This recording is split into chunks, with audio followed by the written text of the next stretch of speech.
everybody, and welcome to Quillpen's Quips, Knitting, and More podcast. This is episode 5. I am Betsy, and this is a podcast about knitting and mostly just knitting right now because my crocheting, I am a crocheter, I crochet a lot, but I am pregnant right now and not a whole lot of crocheting happens when I'm pregnant because it makes me sick. So it's mostly knitting right now and some designing and being a mom and doing my life in Southwest Virginia. And so welcome, and we have a shout out to do. We had someone join the Ravelry group on Ravelry, the Quillpen's Quips Knitting and More group, and she introduced herself in the Introduce Yourself thread. So we have Becky B, who is Becky from right nearby here where I live. She lives in Rocky Mount, and I know her a little bit. I've had the pleasure of getting to know her a little bit at some knit nights and some fiber festivals we've both been to. So that's fun. So welcome, Becky. And I also wanted to do a shout out for a new podcast that I was introduced to. Basically, she found me, found my podcast and subscribed to it on YouTube. And when I saw that, I went over and watched one of hers. And it's Tam's Crafty Knits. She's from Australia, and it's been fun to watch her podcast and see the stuff she's making. She's introduced me to some Australian designs, which is something I never would have thought out of to look for, I guess. But so that's been fun. Her podcasts are usually pretty short, around half an hour. So if you're looking for something short to watch, sometimes it's nice to just have something quick if you only have a little bit of time, and learn about some Australian designs and see what she's doing over there.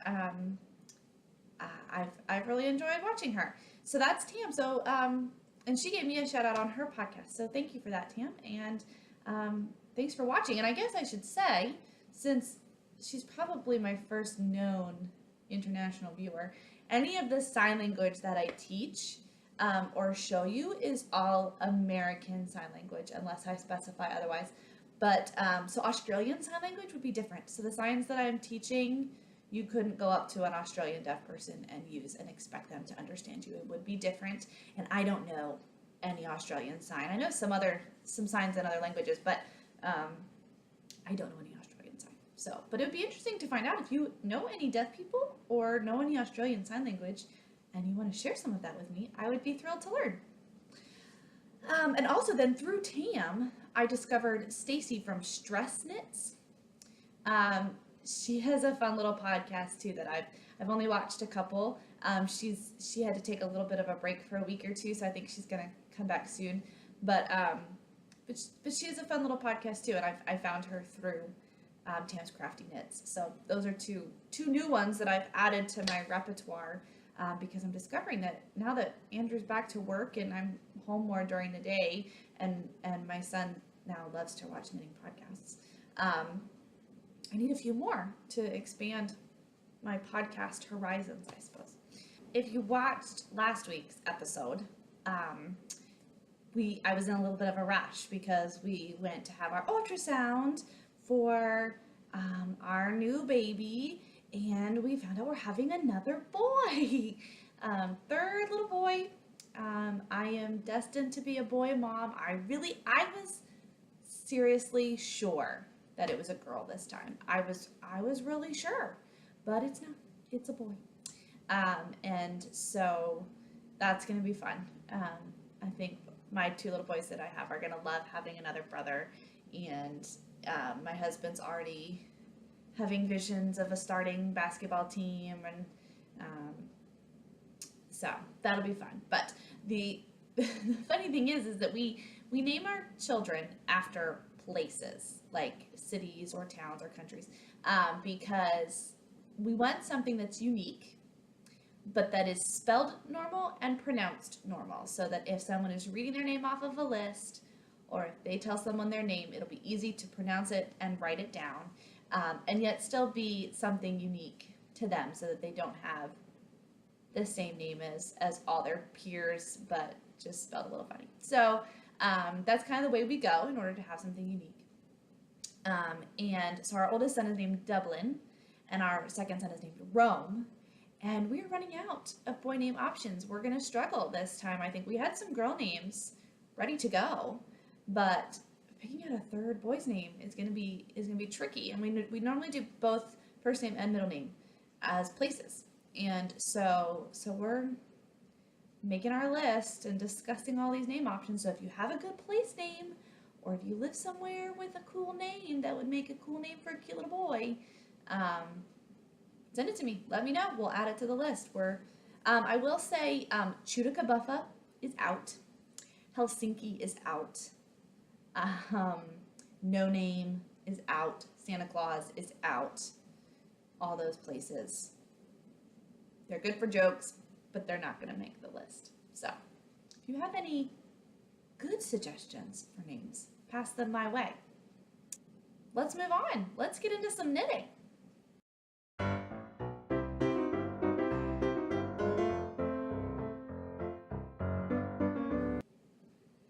What was on my needles last time is now off. It is my finished object for the week, and I love it.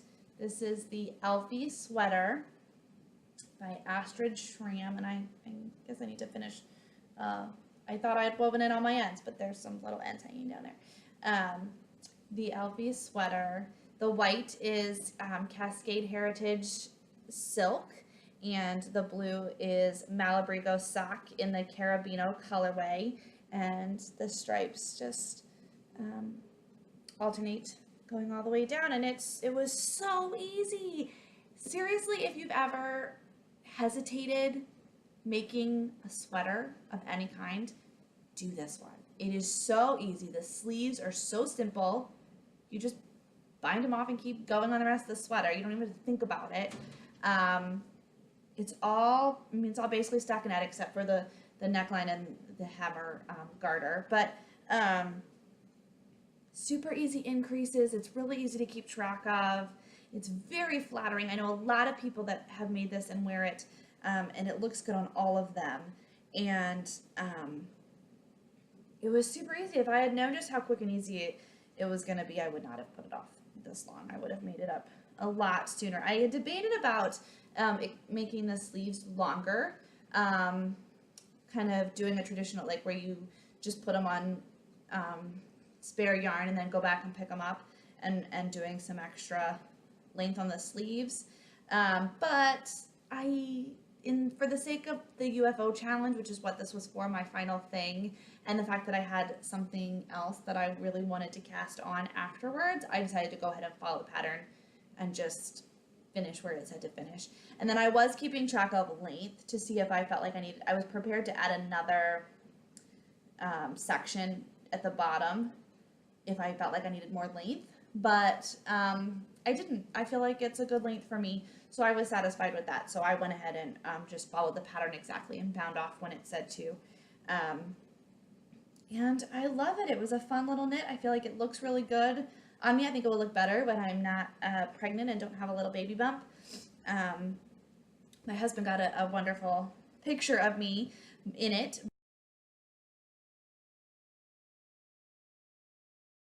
But I still feel like it doesn't fit quite right with the baby bump. It was not intended to be maternity wear, and so I'm going to save it definitely for next spring, and I can't wait to wear that. So that is my finished object. And then what is on my needles right now is my coffee date shawl from the Coffee with Cece book by Cece Almond Java Pearl Designs from Geeky Girls Knits. I probably talk about her and her patterns and her podcast every episode, but I love their podcast and I love her designs, and this is going to be hard to show because it's so gigantic. But this is my coffee date shawl. It starts on an end, like the end is small like this, and then it just gets bigger and bigger and bigger and bigger and bigger. I'm over 300 stitches per row now. I'm sorry if there's more starts and stops than normal. I am having technical difficulties today, and of course it's the first time I'm podcasting without my husband home, so I can't just have him come fix things for me. So hopefully we will get through this, just maybe with some extra stops and starts. But I was going to try to show you some of my yarn parts here a little closer up. But so between we'll start here. So there's a section of just garter, which is called a slice of cake, I think.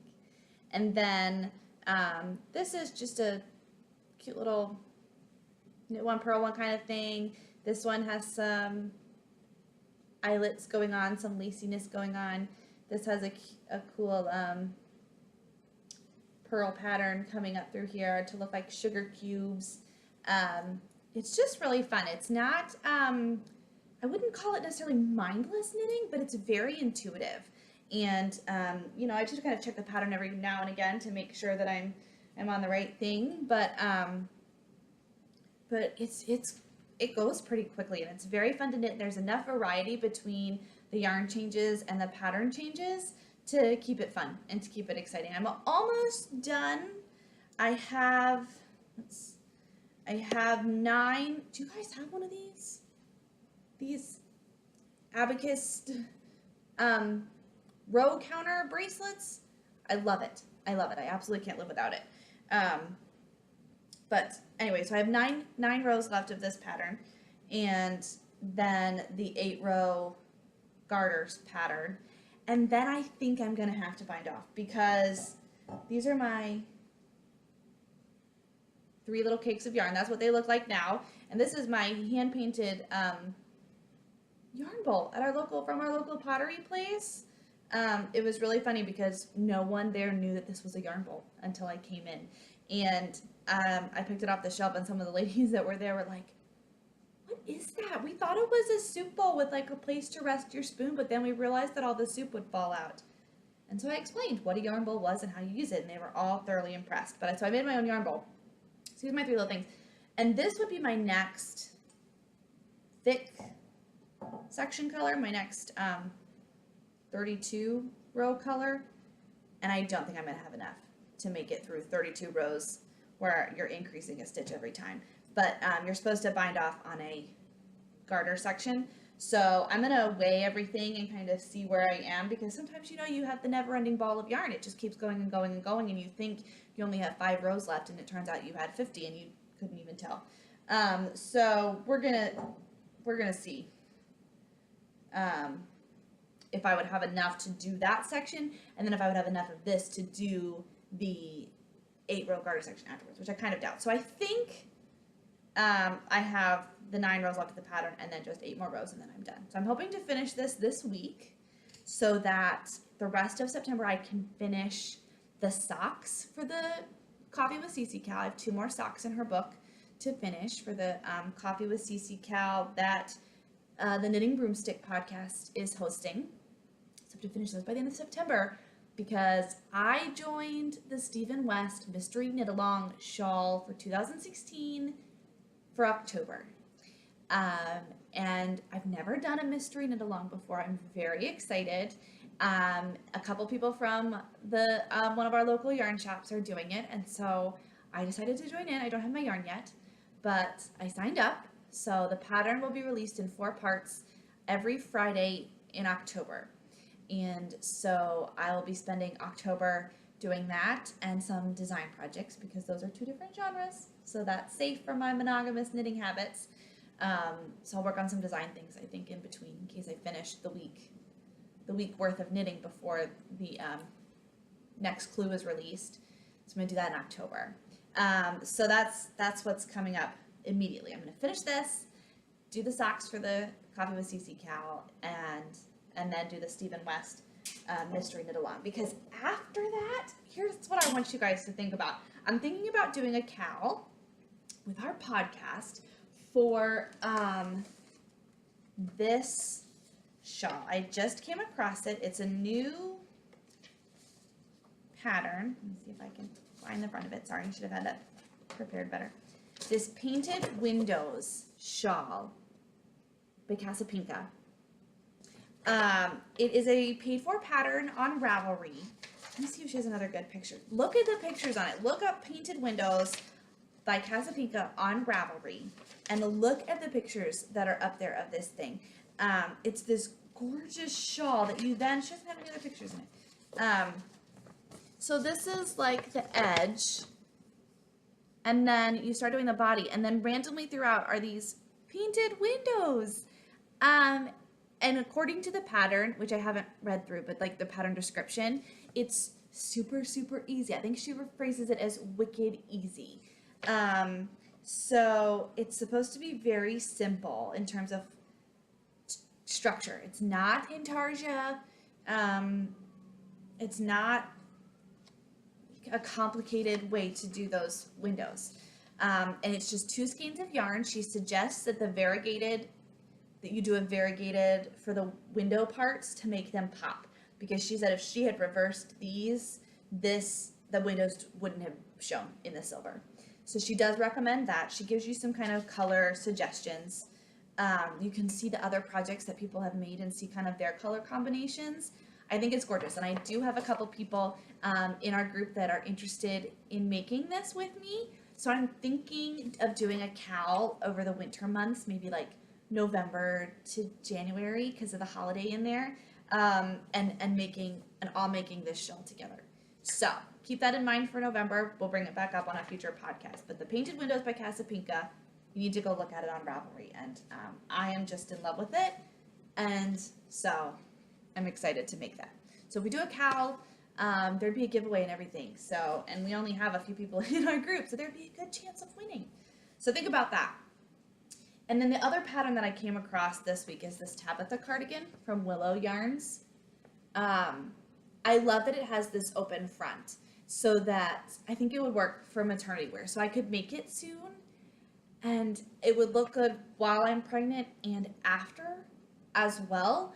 And so I think this would be a good choice to make soon and save my Happily sweater for safely post-pregnant size, to make sure that I make the correct size on that one. So I think I could do this one soon. I'm just not sure what yarn to use. I do have some stash of that's the pattern, Meadow, from the Fiber Company, and I love working. This is lace weight. It's a lace weight sweater, but you hold it double, so it's basically fingering. And I love working with Meadow. I love it, love it, love it. I just don't have quite enough to make this, but I think I could probably get some. It would be just a different dye lot, and I could alternate rows. And since I'm holding double, there'd be a lot of opportunity to alternate things. Or I was even thinking I can maybe do an alternate color for the collar part, and maybe like the sleeve cuffs or something, or even an alternate color for the lace box, and I don't know. I feel like there's some options that I just have to think about. But I was going to show you my very first thing I ever made with Meadow, which is when I fell in love with it, was this top, which is the Serene Box Pleat top. And I believe the book is called Crochet So Fine. This is crocheted. It's all little motifs. This has not been blocked in a while. These little square motifs that you put together, and it creates this cute little tank. And I loved it. And this was, like, I made this before I realized that lace weight tends to be difficult to work with. So I didn't really know any better, and the pattern said lace weight, and I picked some lace weight. But I loved working with this yarn, and I still do. I've made a lot with Meadow. And so I made another crocheted top, actually, a tunic, that had Meadow in it as well. And so I just enjoy working with it. A lot of people struggle with lace weight. I don't have a problem with it. So I'm thinking about maybe doing that. I don't know. But that's also on my radar, that Tabitha cardigan, to make sooner than some of the other sweaters that wouldn't work as well for maternity wear, since I still have quite a few months of winter where I'm only going to be the baby bump's only going to be getting bigger. But so that's all my fibery section, except for I have a small, I wouldn't even really call it stash enhancement. We'll just call it an acquisition. I told you before about the top, this shopping extravaganza I went on, and the football ones arrived. Look how cute that is. And this one in particular is Steelers colors. I am a Steelers fan. My parents are both from Pennsylvania. My dad is from Pittsburgh. My dad is a strong Pittsburgh Steelers fan. My uncle is. I grew up knowing Steelers. My husband is from Colorado and is a strong Broncos fan. So we have merged forces in our marriage, but there were no Broncos colors available. So I got 2 of these for the 2 older boys so they can wear them this football season and support the Steelers, because knowing their father, he's going to put them in Broncos colored outfits for the games, but I can make them wear a football colored hat or a Steelers colored hat. So I thought that was cute, and I wanted to show you those. I put in a lot of orders this week for things that I'm very excited about getting. So hopefully they will arrive soon, and I can show them to you coming up on the next podcast, or maybe the one after that. But so that's really all I have for my fibery section. So let's move on to the next section.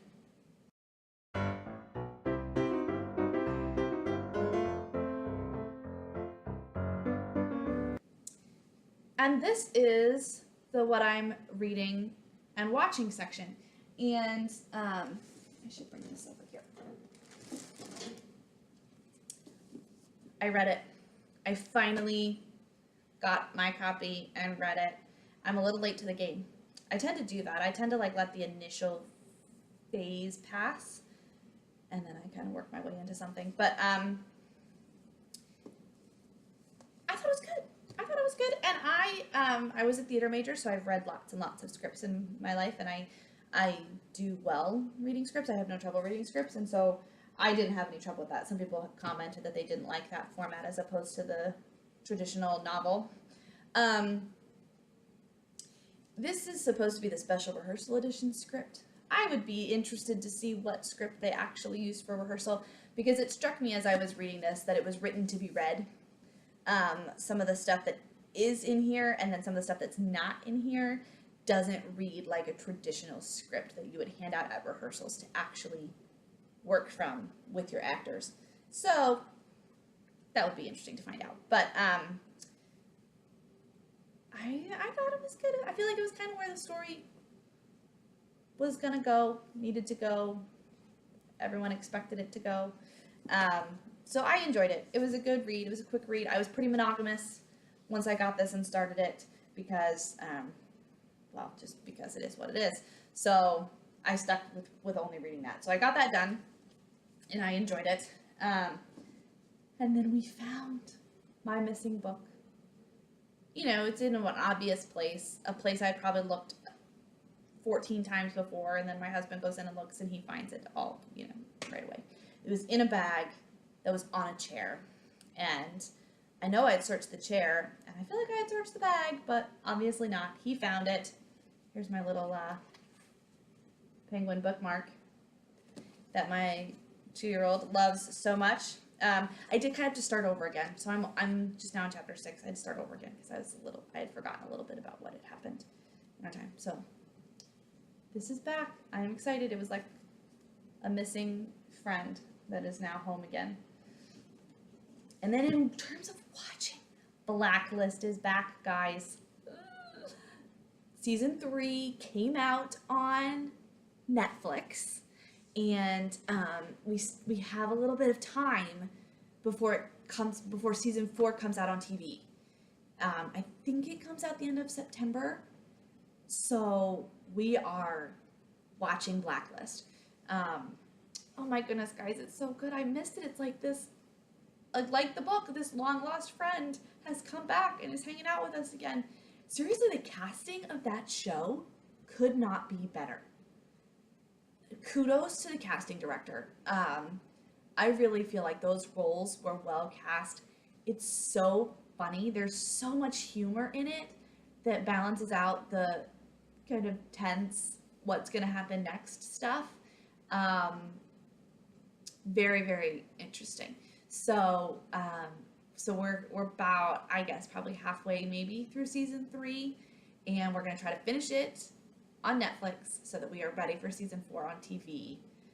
Because even if we can't watch it when it airs, which is rarely, we can watch it on demand, catch up on the weekend or whatever. So that has been great. So we kind of put the following a little bit on hiatus while we catch up on Blacklist, because there is sort of a time crunch with Blacklist. And we're going to see where the following goes. It has sort of lost some of its intellectual level in favor of just more violence, and that's when I start to lose interest. When you're just being violent for the sake of being violent, and it doesn't really follow the storyline you originally set up, that's when I start to lose interest a little bit, which is actually what happened with us in Wayward Pines. That it just left the storyline it was always leading up to just become a lot of mayhem, and we lost interest and stopped watching that. So we'll see how it does. We're in season 3 now of following, so we'll see. But Blacklist takes priority. As terms of by myself, I still just watch Inspector Morse right now. I think probably soon I'm gonna pick up Gilmore Girls again and watch all the way through Gilmore Girls in preparation for their big year in the life of the Gilmore Girls or something. I forget exactly what it's called. I am a true fan. I just forgot. Pregnancy brain / mommy brain. I can't be expected to remember. But it's whatever the big thing that's coming out on Black Friday. I've already told my husband, Black Friday, I'm watching Gilmore Girls without being disturbed. So I figure I might as well catch up on everything again. Just watch all from season 1 all the way through. So I think probably soon I'll start doing that. But we also watched the movie Wreck-It Ralph. I love Wreck-It Ralph. We went to see it in the theater, so we just finally purchased it for ourselves, and we let Dublin watch it. We fast forwarded through the scary parts. It's funny how you forget how scary something is until you're watching it through the eyes of a 2-year-old. So we're like, oh, let's fast forward through this. But then some stuff he thought was really fun and cool, and he laughed at things that I wasn't sure he was going to get the joke, but he did, and so that was fun. So we got to watch Wreck-It Ralph together as a family, and just a cute little movie. I highly recommended it because there's a second one coming out, or already out maybe, that I really want to see, but I wanted to review Wreck-It Ralph first. It's one of those movies that adults get too. It's not just for kids. It's funny for adults too.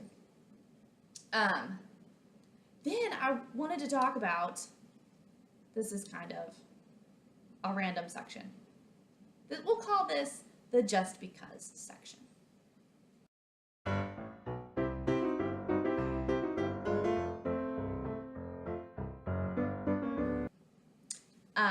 So we had a question asked in the chatter from last episode about the time, how much time I'm able to spend knitting per day. And I thought that was a very good question that I've never actually thought about. I've always kind of been told I'm a fast knitter, but I've never really broken it down into just how much time do I actually spend knitting per day. And so I kept track this week. And I technically started last Friday keeping track, and then kept track Friday, Saturday, Sunday, Monday, all the way through Thursday. But then I realized that Monday was a holiday, and Andrew was home, and I got a lot of knitting done. So I don't feel like that was an accurate representation of what I get done during the week. So I kept track another weekday, a normal weekday, and traded that out for the numbers. So I'm not very good at math. I'm not a math person. But basically what I did was took my average, how much I knit each day, I kept track of that, then divided it by 7 to find out my average per day. And then within that, I also kept track of how many stitches I got done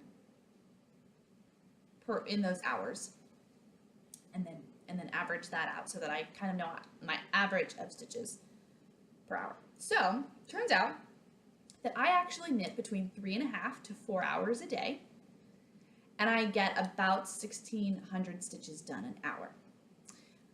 So I really don't know what that means in terms of speed, whether that's fast or slow. I have no frame of reference for that, whether other people get about that same amount of stitches done, and it's just that I get a lot more hours in a day. And which was kind of surprising to me. I don't really think of myself as having that much time to knit, but I really do. And it's because I have 2 little boys that nap twice a day. And I'm just sitting at home and I enjoy knitting and it's there, so I pick it up and knit. And I probably get at least an hour to an hour and a half done in the morning while they're napping. And then I get another hour done usually in the afternoon while they're having their afternoon rest time. And some of that happens during playtime too. While they're playing, I might sit and knit while I'm just hanging out in the room with them and they don't really need me to play with them. So between playtime and nap time, I get another hour and a half done-ish. And then in the evening, after they go to bed, my husband and I sit and watch Blacklist. And he does his cross stitch and I knit. And we normally get another hour and a half, 2 hours done there. So that will change when we're fully into basketball season. I won't be watching as much TV at night. So that my hours there will go down. But right now that's what I do. And people have asked me, how do you take care of your house and your family and everything? And I still get all that done, but I get that stuff done while the kids are awake. Like our daily chores around the house. Like this morning, we cleaned all the bathrooms in the house, but I did it while they were awake and they help me. And I want my kids to see that chores are a part of being in the family and having a house and taking care of our house.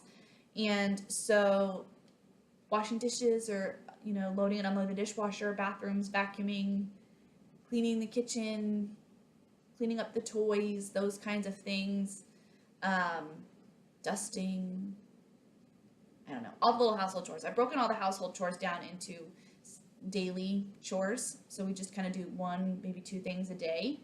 And I do that when the boys are awake and they help me and they pay attention. So we get that stuff done while they're awake. Any kind of work I have to do, emails or checking up on things. I teach some classes about essential oils and sometimes I teach some theater classes, things like that. If I have work to do for that, I also do that in the morning while the boys are awake. And they know that sometimes mommy needs time to work on that stuff. I have a special desk that when I'm sitting at that desk, they know I'm not able to just jump up and play with them or help them for a few minutes. And I get all that done as much as I can while they're there to see me doing that. And then I save nap times for me time, where I'm either knitting or reading or podcasting or, having a friend over or something like that. I try to save that so that I do really get a break. So I get about 3.5 to 4 hours of knitting done a day, which is like a part-time job. So if my designing picks up, maybe it will pay me like a part-time job. But I just love it. And so I think it could also be a season. Knitting is what I choose to do during that time. And that might ebb and flow as the seasons of life change. That might change when I have a newborn. It might change when my kids have activities outside the home when they're not napping so much. But so that was an interesting little discovery this week. Was to find out how much time I'm able to devote to knitting, which is why I can get things done so quickly, simply because I have a lot of time to give to it right now. So that leads us to our sign language section.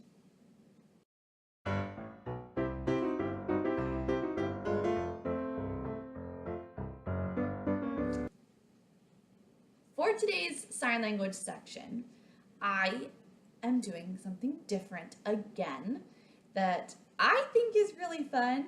We'll see how you guys like it. I signed a song from Hamilton, the musical, which is the Broadway musical based on the life of Alexander Hamilton. It's very popular right now. I have been talking about it on previous podcasts, And so I chose the first song from the musical. It's the one where they kind of introduce his backstory, explain what's happened in his life that's brought him to America and kind of brought him up. It also introduces some of the key players in his life and in the musical. Although without being able to see it, it's kind of hard to tell who's singing and talking at what times. But so I thought it'd be fun to sign that for you and give you a chance to see music put to sign. And so a few disclaimers. There are some bad language. It's got some bad language. It is not a song or play for children. So if you do not want to hear or see those words, if you don't want your children to hear or see those words, please don't watch the next section, or wait until your kids aren't around, something like that, because you both hear them and then I sign them as well. So there is that. Also, the sign, the name Alexander Hamilton. I personally chose Alexander Hamilton, this sign, to represent his name, because it was a long name to fingerspell. That is not, I didn't look up what his true sign name is. That is my personal choice for this particular song. So don't go quoting me on that. That is a name sign that I chose. So I'm gonna cut to that. I'm in a different outfit. I recorded it last week. So I'm gonna add that here. So enjoy.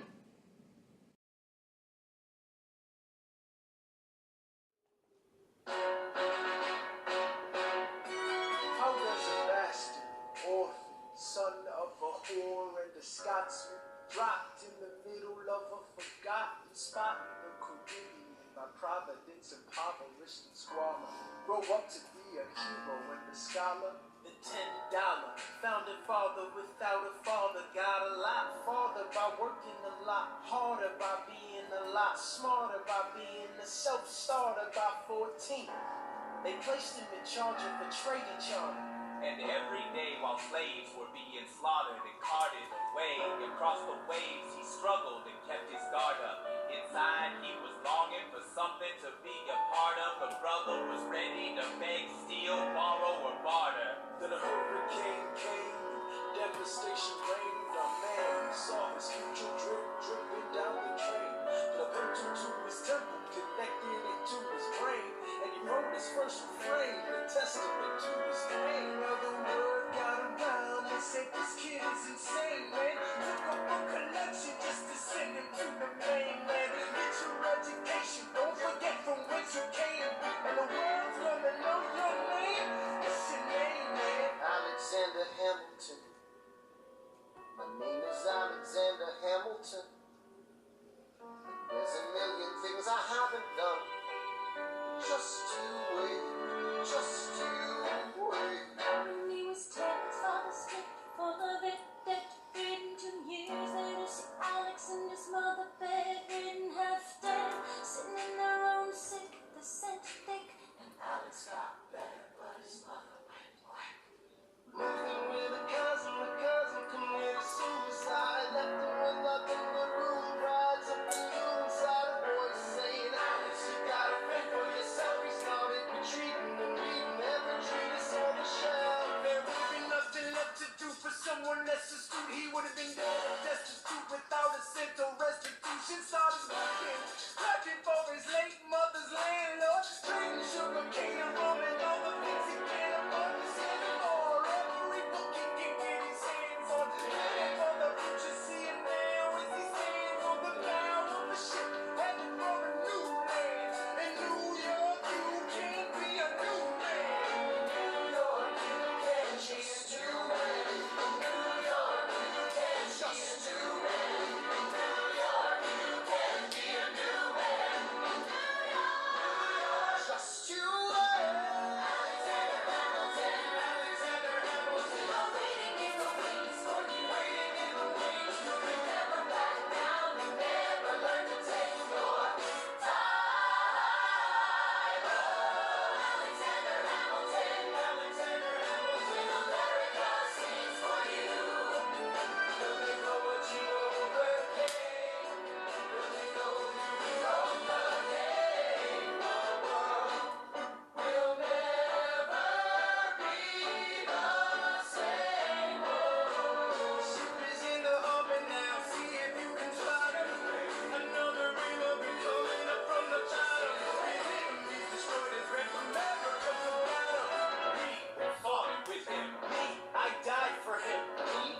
trusted him.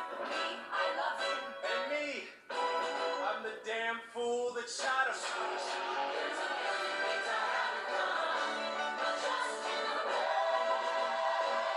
But she named me Alexander Hamilton. I hope you enjoyed that. That was just something fun I decided to do this week. Next podcast, we will get back into some normal signs, and the next podcast will probably be sooner than 2 weeks because I want to podcast before my design release on the 25th. The designs will be released on the 25th, so I'm hoping to podcast the day or two before that to kind of give you a heads up on the designs, a heads up on the discount that will be available, just sort of some awareness that it's coming out before it comes out. So I'll try to podcast a little bit before that and do a more design focused episode where I explain a bit behind the designs, why I chose to design them and why I'm releasing them now. And so look for that. It'll be a little bit sooner. So make sure, if you haven't already, that you click subscribe on YouTube so that you get a notification about that, or that when you sign into YouTube, you see that there's a new episode under my name, because I don't want you to miss out on that for next time. So be looking for that. And in the meantime, you can find me at my website is www.quillpensquips.com. The show notes for this episode and all previous episodes will be found there, so you can, anything I've mentioned this episode will be in the show notes. On Ravelry, I am Quillpen. You can please friend me, and also the Quillpens, Quips, Knitting, and More Ravelry group. If you find that and join, please do that. Tell your friends. The more people we get to join, the sooner we get to a member giveaway. And if you introduce yourself on the Introduce Yourself for Your thread, I will give you a shout out on the next podcast. And then on Instagram, I personally am Quillpen. And then there's also Quillpens Quips podcast on Instagram. And I do try to keep them a little bit separate, different things on different ones, so you're not bombarded with the same posts every day. So feel free to find me on there too. And I will see you next time. Happy knitting!